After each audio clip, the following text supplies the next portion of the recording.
If there was one thing my family was really good at, it was lying, especially to themselves. Gumbo traveled the world, my mother told me as we were driving back home.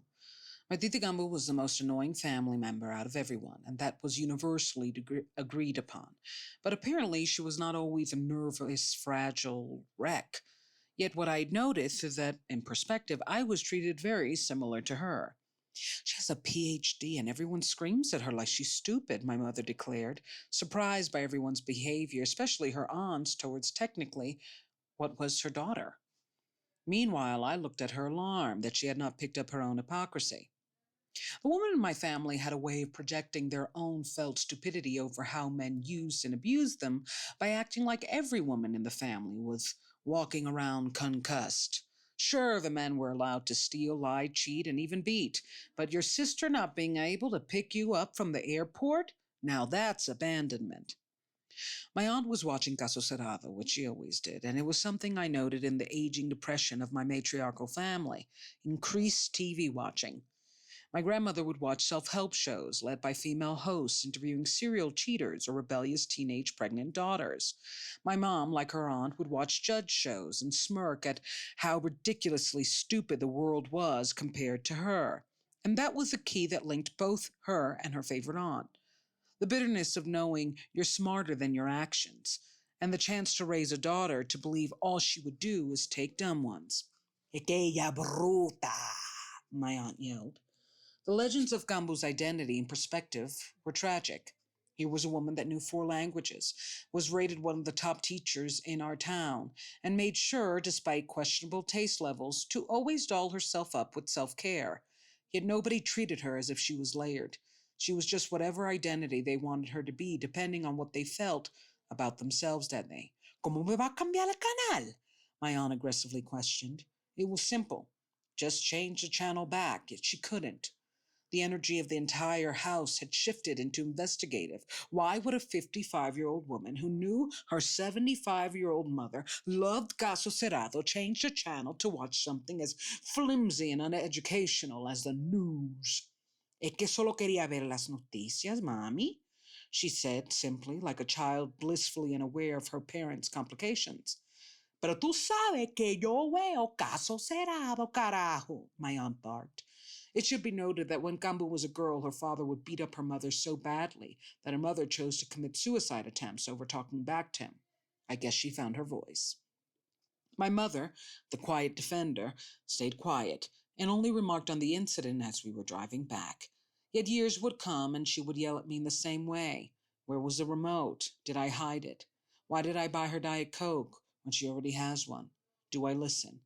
It should be noted that the day my father left her and I homeless, she simply said he forgot to pay the rent. All right, let's heal. Let's discuss. So, the episode is simple, but it also says a lot. And I think that that's one of the most difficult things about being raised in a narcissistic family with narcissistic parents. The microaggressions and the passive aggressions are so big and so constant that they might as well be macro. It's kind of like a bunch of Legos being gathered to build a little palace. And I think my family lied to themselves and to each other a lot. There were constant microaggressions that were veiled as humorous and just ribbing. And then these moments of explosion over really petty things like changing the channel. And I hated it, if I could be really frank. And in perspective, I feel really bad for my Titi Cambo because my mother was trying to do the same thing to me. And it's something that I've mentioned before. The women in my family, if they had 5 kids, 3 sons and 2 daughters, at least one of those daughters, they were going to hammer with their mommy issues. And she would have to take care of her, especially if she was single, because one of the things my family did not respect was an old single woman. If you were 45 and you never had kids, congratulations, you are the family hospice care. You're taking care of the elders. And that's what Gambo became. And I think in perspective, that's what my mother wanted me to become for her and my grandmother, just this live-in nurse that they didn't have and they didn't have to pay and they didn't have to respect because My grandmother birthed my mother and my mother birthed me. Like we're family. You're supposed to show up. But we were never allowed to show up in other ways for ourselves. And I don't know. I think my Tita Gambo in the end just lost her mind, because there's no way you can be so consistently disrespected and spit upon and told you're stupid literally every day without walking away a little bit like, with an eye twitch. And it's kind of what happened with Britney Spears. Like, people look at her and it's clear that she now has mental illness, but of course she did. She was a slave to her family, and she has been on 10 years of drug psychosis, of drugs for psychosis that she didn't have. So it's almost like, if you break somebody down enough, no matter how strong they are, and you isolate them and you tell them every day they're ridiculous, you have a really high chance of them actually becoming ridiculous. And it was this moment of like pure explosion that I was looking back and in perspective. My mother and, in my family, the women become their moms.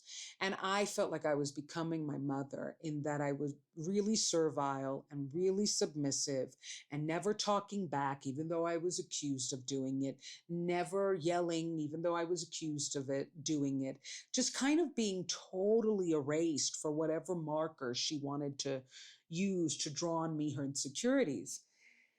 And when I looked at Gambu and I looked at me, I was like, I'm still young enough to escape this. I don't have to just become the girl, the woman, really, because that's the thing. You feel like a little girl and you're treated like a little girl, and all your achievements are talked about in a past tense, which is what happened with my mother. She was saying, this was a woman who knew 4 languages: Portuguese, French, Spanish, English, traveled the world. And now she was there drinking a Coke, getting yelled at from her 75-year-old mom because she changed her channel. Mind you, she was visiting her.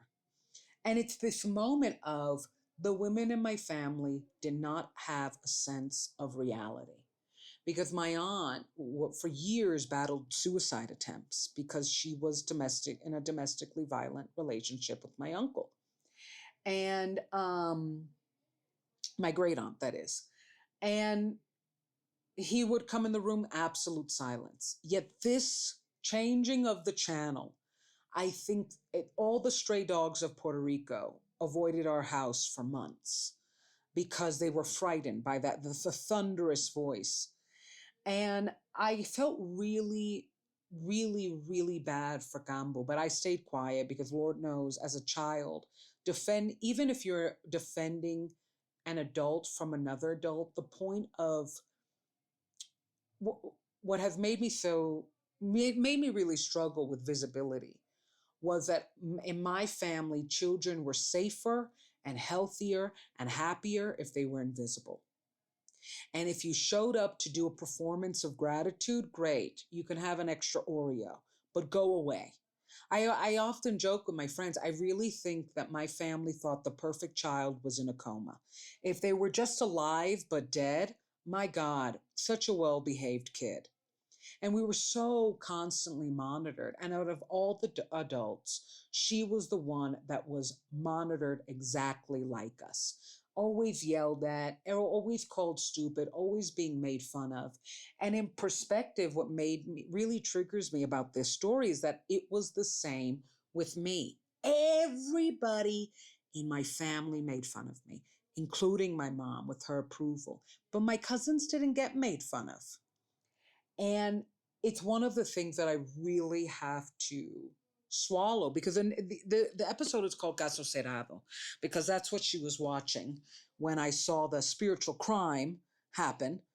Um, but I didn't realize how much my mother hated me until this energy of always yelling at me. I bought her an extra Diet Coke and she yelled, "How could I buy that? Wasting money." And it's like, but you drank it. If she couldn't find the remote, I don't care if I was at work somewhere in the city. I was going to get a call. I can't find my remote. And it was so draining to be the slave and assistant to a mother that wasn't kind.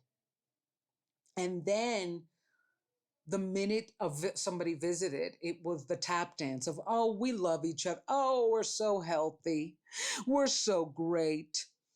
And I got really scared of being gambued, really, really scared. And that's why I ran away. I had to leave the relationship because both women don't change, in part because they're so bitter about how stupid they were in their life choices and their men choices that they have to make somebody appear like they are just the dumbest person to even breathe.